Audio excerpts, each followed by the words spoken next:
காலபுருஷ சக்கரத்துல 6வது ராசியாக வலம் வரக்கூடிய நவகிரகங்களுடைய இளவரசன்னு சொல்லக்கூடிய புதன் பகவானை ராசி அதிபதியா கொண்ட கன்னி ராசி அன்பு சொந்தங்களுக்கு வணக்கங்க. பொதுவா கன்னி ராசினா யாருங்க? எல்லார்கிட்டயுமே ஒரு தனித்துவம் இருக்கும். ஆனா அந்த கன்னி ராசி கிட்ட மத்தவங்க கிட்ட இல்லாத ஒரு தனித்துவமான குணம் இருக்கும். என்ன தெரியுமா? முயற்சிய கூட முதுகெலும்பா நெனச்சு தான் வந்துட்டு வேலை செய்வாங்க. முயற்சிங்கிறது என்ன? செஞ்சு பார்ப்போம். ஒர்க் அவுட் ஆனா பார்க்கலாம். இல்ல விட்டு விலகலாம்னு நெனைப்பாங்க. ஆனா, அந்த முயற்சி கூட முழு மூச்சா செய்து, அத முதுகெலும்பா நெனச்சு ஒரு மனுஷனுக்கு முதுகெலும்புனா என்ன ஆகும்? ஒண்ணுமே இல்ல இல்லையா? ஆனா, அந்த மாதிரி செயல்பட்டு வெற்றி அடையக்கூடியவங்க தான் இவங்க. ஒரு இலக்க முடிவு பண்ணிட்டாங்க அப்டின்னாக்கா, அதுலருந்து பின்வாங்க மாட்டாங்க. எவ்ளோ கஷ்டம் வேணா அந்த இலக்கை நோக்கி பயணிக்கிறப்ப வந்தாலும் சரி. கொஞ்சம் கூட பிசிறு தட்டாம முன்ன நோக்கி போயிட்டே இருப்பாங்க. அதேபோல பேச்சுல கொஞ்சம் காரசாரமா பேசினா கூட, இவங்களுடைய இதயம்ங்கிறது ஈரம் கொண்டிருக்கும். இலகுன மனசுக்கு சொந்தக்காரங்க. ஆனா இவங்க அந்த மென்மைய வெளிக்காட்டுறதுக்கு வந்து தயங்குவாங்க. காரணம் கேட்டீங்கன்னா, நெறைய பேர்கிட்ட ஏமாந்தாச்சு. இனியும் ஏமாற தயாரா இல்ல. நான் இப்படியே இருந்துக்கிறேன்னு சொல்லிட்டு ஒரு மாஸ்க் மாரி தான் அந்த பேச்சுல வந்து ஒரு மாதிரி திமிராவும், ஒரு மாதிரி வந்து பார்த்தீனாக்க எல்லாரும் எடுத்தெறிஞ்சு பேசுற மாரி இருக்கும். ஆனா கொஞ்ச நேரம் பேசினா போதும். அத வந்து அப்படியே கழட்டி வச்சுருவாங்க. ஸோ கன்னி ராசிய பொறுத்தவரைக்கும் மென்மையான உள்ளங்களுக்கு சொந்தக்காரங்க. ஈவு இரக்கத்துக்கு இவங்களுடைய பெயர நீங்க தாராளமா எழுதலாம். யார் என்னன்னு தெரியலனா கூட உதவி செய்ற வள்ளல்கள்னே சொல்லலாம். இப்பேற்பட்ட குணநலங்கள் கொண்ட கன்னி ராசி. கண்ணீர் வடிக்கிறது ஏங்க? யார்ட்ட போய் கேட்க? எந்த தெய்வம் எங்களுக்கு பதில் சொல்லும்? உங்களுடைய குமுறல் இதுவா தானே இருக்கு. சுத்தி வளைச்சு பார்த்தா, எல்லாத்துக்கும் தப்புக்கு காரணமா நானாவே இருக்கிறேன். கன்னி ராசி உணர்றது இதுதான். ஏன்னா நான் இடம் கொடுத்து தானே அவங்க என்னைய ஏமாத்துறாங்க. நான் இடம் கொடுத்து தானே அவங்க அத செய்யாம போயிட்டாங்க. நான் இடம் கொடுத்து தானே இந்த மாரி ஆயிடுச்சு. இப்படி தன்னுடைய வாழ்க்கை தரைமட்டம் ஆவறதுக்கு காரணம் தானே தான் சொல்லிட்டு கூட நெறைய நேரங்கள்ல உணர்ந்து வலியாள துடிச்சிட்டு இருக்கீங்க. அதற்கு யார் பதில் சொல்வான்னு யோசிக்கிறீங்க. சோ அந்த கஷ்ட காலங்களுக்கு, கஷ்டங்களுக்கு பதில் சொல்ல சனீஸ்வர பகவானே உங்களுக்கு அடுத்த 138 நாட்கள்ல வாய்ப்பு குடுக்குறார். நீ பட்ட கஷ்டத்துக்கு ஒரு வாய்ப்பு குடுக்குறேன். சரி பண்ணிக்கோ. இப்படி அதிர்ஷ்ட புதையலுக்கான சாவியும் உங்க கையில கொடுக்க போறார். அத நீங்க எப்படி பயன்படுத்துறீங்கிறதுல தான் உங்களுக்கு மாற்றம் வரதும், இல்ல மாறாம இருக்கிறதும். அது என்னங்கிறத தெளிவா பார்க்கலாமா? நிஜமாவாம்மா? எங்களுக்கு நிஜமாவே சனீஸ்வர பகவான் எங்களுக்கு பாதுகாப்ப கொடுக்க போறாரா? ஆமாங்க. தலைப்பு பார்த்திருப்பீங்க. நீங்க நல்லாவே இருக்கக்கூடாதுன்னு நெறைய உறவுகள் நெனச்சுட்டு இருக்கு. அப்படி நினைக்கக்கூடிய உறவுகளுக்கு முன்னாடி, கன்னி ராசிக்காரங்களே உங்கள காப்பாத்தன்னு நெனைக்கிறாரு சனீஸ்வர பகவான். சோ இவரை வணங்கி இந்த பதிவ நம்ம தொடங்கலாம். சனி பகவான் இந்த வக்ர பயிற்சிங்கிறது ராஜாதி ராஜ வாழ்க்கையும், மகா பொற்காலத்தையும் உங்களுக்கு கொடுக்க போறார். குறிப்பா இவரால இனி உங்க வாழ்க்கையில சுப பலன்கள் கிடைக்கும். அதிர்ஷ்ட ராசிக்காரர்களாக நிதி ரீதியா, வணிக ரீதியா, தொழில் ரீதியா, உத்தியோக ரீதியா, தனிப்பட்ட வாழ்க்கை ரீதியா நல்லா இருக்க போறீங்க. ஒட்டு மொத்தமா அதிர்ஷ்டம் அப்படிங்கிறது பயணங்கள் கூட உங்களுக்கு பணப்பலன்களை கொடுக்கும். கொஞ்ச தூரம் போயிட்டு வரலான்னு போவீங்க. அங்க கூட ஏதாவது ஒரு வகையில பணவரவு இருக்கும். நிதிநிலை வலுவா இருக்கு. ஆசைப்படுறதெல்லாம் வாங்க போறீங்க. குடும்பத்தாருடைய தேவைகளை எல்லாம் பூர்த்தி செய்து, குடும்பத்துடைய சந்தோஷத்தை அதிகப்படுத்த போறீங்க. அதேபோல பணவரவுங்கிறது பல வழிகள்ல உங்கள வந்து சேரும். மேலும் இனி நடக்கிறது எல்லாமே உங்களுக்கு சாதகமான பலன்களை கொடுக்கும். அதேபோல எதிரிகள் உங்கள வந்து வீழ்த்தணும், உங்களுக்கு தீங்கு செய்யணும்னு நெனச்சா கூட சரி, முடியாத அளவுக்கு இந்த சனி பகவான் உங்கள பாதுகாத்து நிக்கிறாரு. அதாவது ஒண்ணும் இல்லைங்க. உங்களுக்கு வந்து கெட்டது செய்யணும்னு ஒருத்தவங்க வராங்க. கல் எடுத்துட்டு உங்க தலைய உடைக்கணும்னு வராங்க. அங்கன்னு தூக்கி போடுறாங்க. அப்போ வந்து உங்களுக்கு பின்னாடி ஒரு மரம் இருக்கு. மரத்துல வந்து ஒரு மாங்கா பழமே காய்ச்சிருக்குன்னு வச்சுக்கோங்க. மாங்காவோ, தேங்காவோ ஏதோ ஒண்ணுங்க. உங்கள் மேல பட வேண்டிய கல்லு, அந்த மரத்தின் மீது பட்டு, உங்களுக்கு பலன் தரக்கூடிய வகையில தேங்காவோ, மாங்காவோ கீழ விழும். புரியுதுங்களா? சோ உங்களுக்கு ஒருத்தங்க தீங்கு செய்தால் கூட அது உங்களுக்கு நல்லதா நடக்கும். நல்லதா மாறும். விஷமே குடுத்தாலும் அது உங்களுக்கு அமிர்தமாக மாறுங்கிறதுல சந்தேகமே வேணாம். ஏன்னா, திருடங்கள்ல சாவி குடுத்தா எப்படி இருக்குமோ, அந்த மாரி உங்களுக்கு தீங்கு செய்யக்கூடிய சனீஸ்வர பகவான் உங்களுக்கு பாதுகாத்து நிக்கிறப்போ, "டேய் யாராச்சும் உன் மேல கைய வச்சீன்னா கைய உடைச்சிருவேங்கிற" மாதிரி அப்படி வந்து நிக்கிறாரு. இது மட்டும் இல்லைங்க. ஆளும் கட்சிகிட்ட இருந்து அரசியல் துறையில யாராவது இருக்கீங்கனாக்க, உங்ககிட்ட ஆளும் கட்சிகிட்ட இருந்தே ஆதரவு கிடைக்கும். இத பயன்படுத்தி நீங்க வாழ்க்கையில அரசியல் துறையில என்னென்ன சாதிக்கணுமோ எல்லாத்தையும் சாதிச்சுக்கலாம். ஒட்டுமொத்தமா அரசியல்ல ரூ. 1 கூட சம்பாதிக்கணும்னு சொன்னவங்க கூட, இப்ப வந்து வருமானத்த அதிகமா சேர்த்துக்கலாம். சொத்து சேர்க்கைக்கு வாய்ப்பு இருக்கு. அதேபோல உத்தியோக பணிகள் இருக்கீங்க. உயர் அதிகாரிங்கிட்ட உதவி கிடைக்கும். குடும்ப வாழ்க்கைய பொறுத்தவரைக்கும் குழந்தையுடைய ஆரோக்கியம் மேம்படும். கல்விய பொறுத்தவரைக்கும் வெற்றி கிடைக்கும். பொதுத் தேர்வு, போட்டித் தேர்வுகள் ஏதாவது அரசாங்க உத்தியோகத்துக்கு ட்ரை பண்ணிட்டு இருந்தா கூட முயற்சி பண்ணுங்க. கட்டாயம் இந்த வருஷத்துல அரசாங்க உத்தியோகம் நிச்சயமா கிடைக்கும். இதோட தொழில் ரீதியா நல்ல வெற்றிய பார்ப்பீங்க. உங்களுக்கு மதிப்பு, மரியாதை இந்த சமுதாயத்துல அதிகமாகும். கூட்டு தொழில் செய்றவங்க வியாபாரத்த பொறுத்தவரைக்கும் புதிய வாய்ப்புகள் கிடைக்க பெறுவீங்க. தன்னம்பிக்கை, தைரியம் அதிகமாகுது. ஒட்டுமொத்தமா சனீஸ்வர பகவான் இந்த சனி வக்ர காலத்தில உங்க வாழ்க்கையில இருக்கிற ஒட்டுமொத்த கஷ்டத்துக்குமே தீர்வு கொடுக்கிறாரு. இப்போ வரைக்கும் பார்த்து சனி பகவான் தரக்கூடிய பலன்கள்ல பொதுவா கொஞ்சம் பார்த்திருக்கோம். இப்போ விரிவா அவர் தரக்கூடிய 15 பலன்கள் குறிப்பிட்டு சொல்றேன் கேட்டுக்கோங்க. உங்கள பொறுத்தவரைக்கும் இவர் ஆரோக்கியத்துல இருந்த குறைகளை நீக்கி வைக்கிறார். விபத்துகள் ஏதாவது பாதிக்கப்பட்டிருந்தா அந்த நிலையில மாற்றத்தை கொடுக்கிறார். படுத்த படுக்கையா இருந்தா கூட சரிங்க, எழுந்து நடமாட வைக்கிறார். அடுத்து 2வது குடும்ப அந்தரங்க விஷயங்கள வெளிய சொல்லாம பார்த்துக்கோங்க. இந்த கன்னி ராசிக்காரர்கள் பெரும்பாலும் கஷ்டத்த அனுபவிக்கிறதுக்கு இது ரொம்ப முக்கியமான காரணம். இத இல்லன்னு நீங்க மறுக்கவே முடியாது. எல்லாத்தையும் சொல்லிடுறது. ஃப்ரெண்டு, தெரிஞ்சவங்க, கூட வேலை பார்க்குறவங்க, அது இதுன்னு சொல்லிட்டு, தயவு செஞ்சு இந்த பழக்கத்த ஸ்டாப் பண்ணிக்கோங்க. அதேபோல வாழ்க்கை துணை வழியில மருத்துவ செலவுகள் வரதுக்கு வாய்ப்பு இருக்கு. அதனால வாழ்க்கை துணையுடைய ஆரோக்கியத்துல கவனம் வச்சுக்கோங்க. ஆண்களாக இருந்தா பெண்கள்கிட்டயும், பெண்களாக இருந்தா ஆண்கள்கிட்டயுமே அதாவது கணவர் வகையில சொல்றேன், மனைவி வகையில சொல்றேன். அவங்களுடைய ஆரோக்கியத்துல அக்கறை வச்சுக்கோங்க. அதேபோல உடன்பிறப்புகள் அவங்களால கடன் பிரச்சனைகளும் உங்களுக்கு தலைவலிய கொடுக்கறதுக்கு வாய்ப்பு இருக்கு. இதனால கூட பொறந்தவங்க செலவு பண்ணலாம். கடன் வாங்கி செலவு பண்ணலாம்லாம் வாங்கிட்டுனா மாட்டிப்பீங்க. அவங்களுக்கு தேவைகள் அது கிடையாது. அவங்களுடைய தேவைகள கொண்டு வந்து உங்க தலையில திணிச்சுட்டு போறாங்க. அவங்க ஜாலியா இருக்கிறதுக்காக உங்களுக்கு இது பண்றாங்க. உண்மையான தேவைகளுக்காக இருக்காது. யோசிச்சு செலவு பண்ணுங்க. அடுத்து 4வது சிக்கல்கள் சரியாகுது. எதுவா இருந்தாலும் சரி கவனமா இருந்துட்டா போதும். பிள்ளைகள் பொறுப்பா நடந்துப்பாங்க. உத்தியோகம், வியாபாரத்தின் பொருட்டு ஒரு சிலர் குடும்பத்த விட்டு பிரியறதுக்கு வாய்ப்பு இருக்கு. பட் அந்த பிரிவுமே உங்களுக்கு பெரிய லாபத்த கொடுக்கும். என்ன கொஞ்சம் மன போராட்டம் இருக்கும். அடுத்து 4வது விஷயம். தனவிருத்திய கொடுக்குறாரு. இருந்தாலும் அதான் நம்ம கையில பணம் இருக்கே அப்படின்னு சொல்லிட்டு ஆடம்பர செலவு மட்டும் பண்ணிடாதீங்க. ஆப்படிச்சுருவாரு. அதேபோல பொருளாதாரத்துல எச்சரிக்கையா இருந்துக்கோங்க. விலை உயர்ந்த பொருட்கள், நகை நட்டு, சொத்து ஆவணங்களை வாங்குறப்போ வாங்கக்கூடிய சூழ்நிலை இருக்கும். ஆனா கவனமா இருங்கன்னு சொல்றாரு. அடுத்து 5வது சொந்த வாகனங்கள்ல இரவு நேரத்துல பயணம் பண்றப்போ முடிஞ்ச அளவுக்கு தவிர்க்க பாருங்க. அப்படி பயணம் பண்ணியே ஆகணும்னாக்கா டிரைவர் போட்டுக்கோங்க. அதேபோல பிரபலங்கள், வேற மொழி பேசுறவங்க, வேற மதம் சார்ந்தவங்கலாம் உங்களுக்கு உதவி செய்வாங்க. அடுத்து அரசாங்க வழியில அலட்சியம் வேணாம். ஏதாவது முயற்சி பண்றீங்க அப்படின்னாக்க கொஞ்சம் பார்த்து சூதானமா செஞ்சு முடிச்சுக்கோங்க. அதேபோல சட்டத்திற்கு புறம்பா ஏதாவது ஒரு விஷயம் உங்களுக்கு தெரியாம கூட செய்யறதுக்கு வாய்ப்பு இருக்கு. எத செய்யறதுனாலும் சரி, இது கரெக்ட்டா இருக்கான்னு பார்த்து செக் பண்ணிக்கோங்க. அடுத்து 6வது இல்லத்தரசிகள பொறுத்தவரைக்கும் உடல் நலன்ல கவனம் வச்சுக்கோங்க. குறிப்பா உங்களுடைய வாழ்க்கை துணையுடைய ஆரோக்கியத்துல கவனம் இருக்கணும்.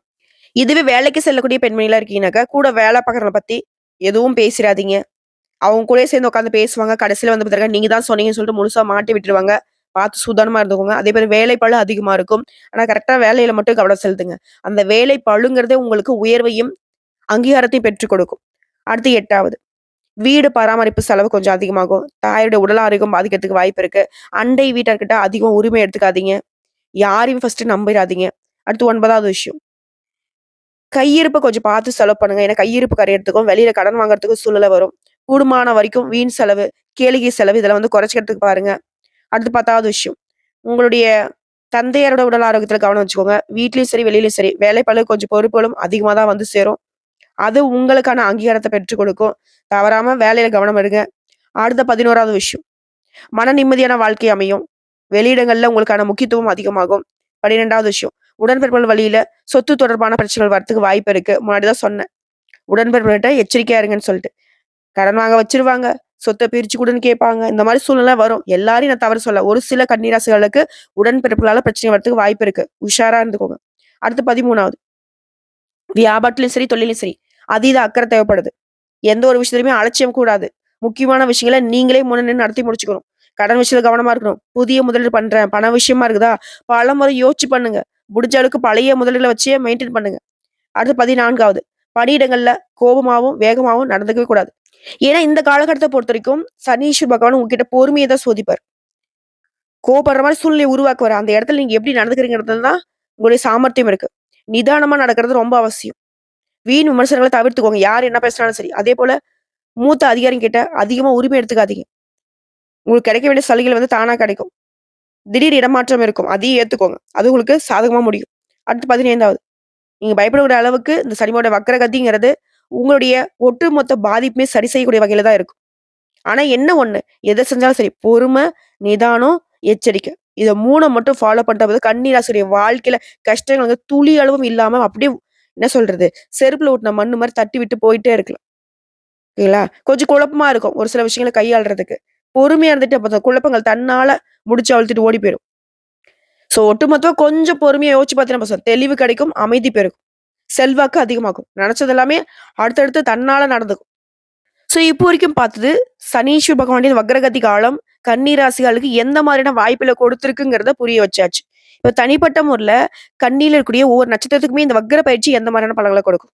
கன்னி ராசி, உத்திர நட்சத்திரம், 2ஆம் பாதம், 3ஆம் பாதம், 4ஆம் பாதம். உங்கள பொறுத்தவரைக்கும். நல்ல நேரம் வந்தாச்சுன்னே சொல்லலாங்க. ஏன்னா, இனி நன்மையான பலன்களை மட்டுமே இவர் கொடுக்க போறார். சங்கடங்கள் விலகுது, நெருக்கடிகள் இல்லாமல் போகும், முயற்சிகள் வெற்றி பெறும். இந்த காலம் முழுவதுமே யோகத்தை கொடுக்கிறாரு. நெனச்சத வெற்றி பெற வைக்கிறாரு. செல்வாக்கு உயர்த்தி வைக்கிறாரு. வழக்குகள்ல உங்களுக்கு சாதகமான நிலையை ஏற்படுத்துறாரு. இதோட உடலில் இருந்த பாதிப்புகளும் விலகுது. சுறுசுறுப்பாக செயல்பட்டு நெனச்சத சாதிச்சு கொள்ளக்கூடிய நேரம் இது. மேலும் வாழ்க்கையே வளமா மாறுது. பொன் பொருள் சேருது. குடும்பம், தொழில், உத்தியோகம் எல்லாத்துலயுமே மகிழ்ச்சிய பார்க்க போறீங்க. பணவரவு அதிகமாகுது. எதிர்பார்ப்பை நிறைவேத்தி குடுக்குறாரு. எல்லாத்துலயுமே வெற்றிங்க. தொழில்ல தடைகள் விலகுது. பொருளாதார நிலையில உயர்வை கொடுக்கிறார். அரசு ஊழியர்கள், அரசியல்வாதிகள், கலைஞர்கள் எல்லாருக்குமே செல்வாக்கு உயருது. எண்ணியது எல்லாமே நிறைவேத்திக் கொள்ளக்கூடிய காலம் இது. தொழில் ரீதியாலாம் நெருக்கடிகள் விலகி, தொழில்ல லாபம் அதிகமா கிடைக்கும். பணியாட்கள், தனியார் துறை, அரசாங்கத் துறை, ஆண்களோ, பெண்களோ ஒருத்தருக்குள்ள கூலி வேலை செய்தாலும் சரி, இதுவரைக்கும் இருக்கக்கூடிய சங்கடங்கள் விலகுது. ஒரு திறமைகளுக்கு இனி மதிப்பு கிடைக்கும். ஊதிய உயர்வு கிடைக்கும். வேலையில பொறுப்பு உயரும். வேலைப்பளுவு அதிகரித்தாலும் தனி மரியாதை கிடைக்கும். அரசு ஊழியர்களுக்கெல்லாம் விரும்பிய இடத்துக்கு இடமாற்றம், பதவி உயர்வு கிடைக்கும். பெண்கள பொறுத்தவரைக்கும் மனக்குழப்பங்கள் நீங்குது. உங்கள தேடி வருவாங்க. உங்கள பகச்சுக்கிட்டவங்கலாம் உங்ககிட்ட உதவி கேட்டு வந்து நிப்பாங்க. இந்த காலகட்டத்துல மனசுல வேற எந்த ஒரு சிந்தனையும் இல்லாம வெற்றியை நோக்கி பயணம் பண்ண போறீங்க. அடுத்து கல்விய பொறுத்தவரைக்கும் படிப்புல கவனம் அதிகமாகுது. வெளிநாட்டுல போயிட்டு படிக்கக்கூடிய வாய்ப்பு கிடைக்குது. எல்லா வகைகளுமே வளர்ச்சியை பார்க்க போறீங்க. உடல் ஆரோக்கியத்த பொறுத்தவரைக்கும் சங்கடங்கள் விலக ஆரம்பிக்குது. முழுசா குணமடைய போறீங்க. குடும்பத்த பொறுத்தவரைக்கும் நெருக்கடிகள் விலகி, குடும்பத்தில கூடிய சங்கடங்கள் விலகி, தம்பதியர்களிடையே ஒற்றுமை அதிகமாகுது. புதிய சொத்து சேர்க்கை உண்டாகுது. இழுபறியாக இருந்த சொத்து விவகாரங்கள் உங்களுக்கு சாதகமா முடிவுக்கு வருது. பண தட்டுப்பாடு விலகுது. புதுசா வீடு கட்டி குடியேறக்கூடிய யோகம் கூட இருக்கு. அடுத்து அஸ்தம் நட்சத்திரம். செல்வாக்கு உயருதுங்க. சோ இவர பொறுத்தவரைக்கும் முயற்சிகள் எல்லாத்துலயுமே வெற்றிய குடுக்குறாரு. எதிர்பார்த்த முன்னேற்றம் உண்டாகுது. அதிகபட்சமான லாபத்தை அடைய போறீங்க. உங்களுடைய கௌரவம், செல்வாக்கு, அந்தஸ்து எல்லாமே அதிகமாக போகுது. குறிப்பா உங்க நிலையில முன்னேற்றம். செல்வாக்கு உயருது, பட்டம், பதவி எல்லாமே உடைய ஆசைகள் நிறைவேறுது. சமுதாயத்துல அந்தஸ்து அதிகமாகுது. பொருளாதார நிலையில உயர்வு. குடும்பத்துல சுபகாரியங்கள் நடக்கும். தொழில்ல உங்களுக்கு இருக்கக்கூடிய நெருக்கடிகள், உத்தியோகத்துல இருக்கக்கூடிய பிரச்சனைகள் எல்லாமே விலகி போகுது. வருமானத்துல தடைகளுமே சரியாகுது. இன்னும் ஒரு படி மேல சொல்லணும்னா, உங்களுடைய ஆற்றலே அதிகமாகுதுங்க. முயற்சிகள் வெற்றியா மாறுது. கடந்த கால சங்கடங்கள் எல்லாமே விலக ஆரம்பிக்குது. தொழில் ரீதியா சங்கடங்கள் விலகி திட்டமிட்டு செயல்படுவீங்க. மேன்மையை பார்க்க போறீங்க தொழில்ல. பணியாட்கள பொறுத்தவரைக்கும் அரசாங்க வேலையோ, தனியார் துறையோ, ஆண்களோ, பெண்களோ செல்வாக்கு உயருது. பிரச்சனைகள் தீருது. எதிர்பார்த்த பதவி இடமாற்றம் கிடைக்குது. மேல் அதிகாரிகிட்ட ஆதரவு கிடைக்கும். சரியான நிறுவனத்துல வேலை பார்க்கறவங்க உங்க விருப்பங்கள் நிறைவேறும். ஊதியமும் பொறுப்புகளும் அதிகமாகும். பெண்கள பொறுத்தவரைக்கும் வாழ்க்கை துணைக்கிட்ட இருக்கக்கூடிய பிரச்சனைகள் தீருது. உடல்நிலையில இந்த சங்கடங்கள் விலகுது. அலுவலக பணிகள்ல பதவி உயர்வு கிடைக்கும். திருமண வயதுல இருக்கவங்களுக்கு நல்ல வரன் அமையும். வேலை தேடுறவங்களுக்கு தகுதிக்கேற்ற நல்ல வேலை கிடைக்கும். குடும்பத்துல குறிப்பா குழப்பங்கள் தோன்றும். அது கொஞ்சம் பார்த்துக்கோங்க. அடுத்து கல்விய பொறுத்தவரைக்கும் பொதுத் போட்டித் தேர்வுகள்ல அதிகமா கவனம் செலுத்துவீங்க. எதிர்பார்த்த மதிப்பெண்களையும் பெற முடியும். அதுக்கான வாய்ப்பு இருக்கு. அடுத்து ஆரோக்கியத்த பொறுத்தவரைக்கும் எப்பேர்ப்பட்ட உடல் உபாதைகளாக இருந்தாலும் சரிங்க, இப்ப வந்து மருத்துவ சிகிச்சைனால ஆரோக்கியம் மேம்படுது. அடுத்து குடும்பத்த பொறுத்தவரைக்கும் வருமானம் அதிகரிக்குதுங்க. குடும்பத்துல இருக்க சங்கடங்கள் விலகுது. இதோட சொத்து மீது ஏதாவது கோர்ட் கேஸ் வழக்கு இருந்தா, அதுல உங்களுக்கு சாதகமான நிலை கிடைக்குது. புதுசா வீடு கட்டி குடியேறக்கூடிய வாய்ப்பு கிடைக்குது. வீட்டு சுப நிகழ்ச்சி நடக்கும். தம்பதிகளுக்கிடையே ஒற்றுமை அதிகமா வெளிப்படும். வெளிவட்டாரத்துல செல்வாக்கை உயர்த்திக் கொள்ள போறீங்க. அடுத்து சித்திரை நட்சத்திரம். நெருக்கடிகள் விலகி நெகிழ்ச்சியான நெறைய சம்பவங்கள அனுபவிக்க போறீங்க. அதாவது சமுதாயத்துல செல்வாக்கையும், முயற்சிகள்ல வெற்றியும், பகைவர்களை வீழ்த்தக்கூடிய வலிமையும், பணவரவையும், நினைச்சத நடத்தி காட்டக்கூடிய ஆற்றலையும் பெற போறீங்க. பூர்வீக சொத்துக்கள்ல இருந்த கோர்ட் கேஸ் வழக்குகள் எல்லாமே விலகப் போகுது. பிள்ளைகளால உங்களுக்கு இருக்கக்கூடிய சங்கடங்கள் விலகி, பணவரவுல இருந்த நெருக்கடிகள் விலகி, எல்லாமே அதிர்ஷ்ட காலமா பிரகாசிக்க போகுது. குறிப்பா யோகபோக வாழ்க்கைய அனுபவிக்க போறீங்க. தொழில்ல, உத்தியோகத்துல முன்னேற்றம். போட்டியாளர்கள்லாம் அவங்க கிட்ட போட்டி போட மாட்டாம பின்வாங்குவாங்க. செயல்பாடுகள் லாபமா மாறுது. சங்கடங்களை அகற்றி வைக்கிறாரு. நன்மைகளை அதிகரிச்சு குடுக்குறாரு. போராட்டமான நிலையில இருந்து உங்களுக்கு விடுதலை கொடுக்குறாரு. குடும்பத்துல மகிழ்ச்சிய அதிகரிச்சு வைக்கிறாரு. இதோட புதுசா வீடு கட்டி குடியேற வைக்கிறாரு. அரசியல்வாதிகளுக்கு செல்வாக்கு உயருது. புதிய பதவிகள், பொறுப்புகள் வந்து சேருது. மேலும் சொல்லணும்னா, அதிர்ஷ்ட வாய்ப்புகள் தோன்றுங்க. பணம், பதவி, பட்டம், செல்வாக்குன்னு எல்லாமே உங்களுக்கு கிடைக்கப் பெற்று வாழ்க்கையே வளமா மாறுது. விவேகமா செயல்பட வைக்கிறாரு. உங்களுக்கு வர வேண்டிய பணத்த கொண்டு வந்து சேர்க்கிறாரு. தெய்வீக சிந்தனை அதிகமாகுது. குடும்பத்துல மகிழ்ச்சி ஏற்படுது. தைரியமாக செயல்பட்டு வருமானத்த அதிகரிக்க போறீங்க. தொழில்ல எதிர்பார்த்த ஆதாயத்தை அடைய போறீங்க. போட்டியாளர்கள் விலகி போவாங்க. புதிய முதலீடு கூட லாபத்த கொடுக்கும். பங்குச்சந்தையில லாபம் அதிகமாகும். அரசாங்க வகையில உங்களுக்கு இருக்கக்கூடிய தடைகள் விலகுது. புதிய தொழிற்சாலை, தொழில் தொடங்க நினைச்சவங்க உங்களுடைய எண்ணங்கள் நிறைவேறுது. பெண்களை பொறுத்தவரைக்கும் தனியார் துறை, அரசாங்க துறை, ஆண்களோ, பெண்களோ கூலி வேலை செய்தாலும் சரி, சாதகமான நேரம் இது. தனியார் நேரத்துல வேலை பார்த்தாலும் சரி, நிலையில உயர்வு. முதலாளிகிட்ட பாராட்டுகளை பெறுவீங்க. உங்க திறமைகளுக்கு மதிப்பு கிடைக்கும். ஊதிய உயர்வு கிடைக்கும். உத்தியோகத்துல இருக்கக்கூடிய ஒட்டுமொத்த பிரச்சனையுமே இப்ப வந்து விலக ஆரம்பிக்கும். பெண்களை பொறுத்தவரைக்கும் குடும்பத்தில் பொறுப்பு அதிகமாகுது. குலதெய்வ அருள் கிடைக்கும். உடல் ஆரோக்கியம் சீராகுது. வாழ்க்கை துணை உங்களுக்கு ஆலோசனை கொடுப்பாங்க. குடும்பத்தை வழிநடத்தக்கூடிய பங்குங்கிறது உங்களுக்கு அதிகமா இருக்கும். சாமர்த்தியமா செயல்பட்டு புதுசு சொத்து வாங்குவீங்க. திருமணம், வேலை, கல்வி எல்லாத்துலயுமே முன்னேற்றத்தை பார்க்க போறீங்க. மறைமுக எதிரி கூட காணாம போவாங்க. கல்வியை பொறுத்தவரைக்கும் தேர்வுகள்ல நீங்க எதிர்பார்த்த மதிப்பெண்களை பெற முடியும். மேற்கல்விக்காக வெளிநாடு, வெளிமாநிலம் செல்றதுக்கு கூட வாய்ப்பு இருக்கு. ஒட்டுமொத்தமா தேர்வுல வெற்றி உண்டுங்க. உடல் ஆரோக்கியத்தை பொறுத்தவரைக்கும் எல்லா விதமான பாதிப்புகளுமே இப்ப சரியாகுது. ஆரோக்கியத்துல மருத்துவ சிகிச்சையால மேம்பாடை பார்க்க போறீங்க. நோய்கள் கட்டுப்பாட்டுக்குள்ள வரும். அடுத்து குடும்பத்த பொறுத்தவரைக்கும் பெரியவங்களுடைய ஆதரவு கிடைக்குது. குலதெய்வ வழிபாட்டால சிலர் வந்து நினைச்சத அடைய போறீங்க. எதிர்பார்த்த வரவுகள் கிடைக்குது. துரிந்து செயல்பட்டு குடும்பத்துல இருக்கக்கூடிய பிரச்சனைக்கு முடிவு கட்டுவீங்க. உங்களுடைய வசதிக்கு ஏற்ப வீடு கட்டி அதில குடியேறக்கூடிய வாய்ப்பு இருக்கு. குடும்பத்துல சுப நிகழ்ச்சிகள் நடக்கும். பிள்ளைகளுடைய விருப்பப்படி அவங்களுடைய மேற்கல்விக்காக வெளிநாட்டுக்கு அனுப்பி வைப்பீங்க. வெளிவட்டாரத்துல செல்வாக்கு உயருது. ஸோ ஒட்டு மொத்தமா இந்த சனிமோட வக்ரகதிங்கிறது உங்களுக்கு ஈடு இணையில்லாத அளவுக்கு வாய்ப்புகளை வந்துட்டு அள்ளி தான் கொடுத்திருக்கு. இதுல அலட்சியம் காட்டாம சரிவர பயன்படுத்திக்கிட்டா மட்டும் போதும். சரிம்மா, சனி பகவான் கொடுக்கக்கூடிய இந்த அதிர்ஷ்டங்களை எனக்கு நிலைச்சிருக்கணும். அத நான் கரெக்ட்டா பயன்படுத்தணும். இதற்கான ஏதாவது பரிகாரம் இருக்கான்னு கேட்டாக்கா, ஒவ்வொரு சனிக்கிழமையும் நவகிரகங்கள வெற்றக்கூடிய சனீஸ்வர பகவானுக்கு 8 எள்ளெண்ணெய் தீபம் ஏற்றி, அதேபோல 8 பேருக்கு அன்னதானம் கொடுக்க, நினைச்ச காரியங்கள் கைகூடும். நிலையான செல்வம், செல்வாக்கு, எதிரிகள் இல்லாத மனநிறைவு, சந்தோஷத்துக்கு ஒரு குறையும் நான் பார்த்துப்பாரு. வாழ்த்துக்கள்.